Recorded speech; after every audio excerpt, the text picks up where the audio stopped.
అసలు మన బ్రతుకులే వేరుంటాయి. కానీ మీలాగా ఆలోచించేది ఎంతమంది ఉంటారు లాయర్లు, అంటే అడ్వకేట్స్ ఇంకా కానీ జడ్జెస్ కానీ? నిజంగా అవేర్నెస్ కల్పించాలని ఆలోచన ఎంతమంది ఉంటారు? ఎంతసేపు మన దగ్గరికి వస్తే ఆ కేసుని ఎలా తీసుకోవాలి, డబ్బులు ఎలా సంపాదించాలి, దాన్ని కొన్ని సంవత్సరాల పాటు ఎలా దాన్ని ప్రొసీడింగ్ చేసుకుంటూ వెళ్ళాలి, ఇదే ఎక్కువగా ఉంటుందా? అవునా కాదండి? ఉంటది. మాక్సిమం ప్రొఫెషనల్ కదండి, బ్రతుకు తెరువు అంతా ప్రొఫెషన్ మీద పెట్టే వస్తారు అడ్వకేట్స్. వాళ్ళకి ఇంకా ఉద్యోగం ఏముండదు. ఒకవేళ ఇక్కడ డబ్బులు రాకుంటే మళ్ళీ ఇంకేం చేయాలి. కొంతమంది మొన్న కోవిడ్ పీరియడ్ లో గానీ చనిపోయినరు ఆర్థికంగా లేక.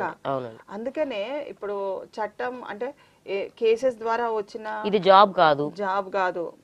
సో నాకేంటంటే, నాకు అంటే best of the part of my life ఏంటంటే, ఆర్థికంగా నాకు స్తోమత, ఫీజెస్ కానీ ఎక్కువ లేనప్పుడు కానీ, లేకుంటే అంటే కొంచెం సైలెంట్గా నడిచినప్పుడు నాకు ఇమీడియట్గా నేను నా మైండ్ డైవర్ట్ కాకుండా I use to go for this programs అన్నట్టు అకామిడేట్ చేసుకున్నాను. మీరు చాలా అంటే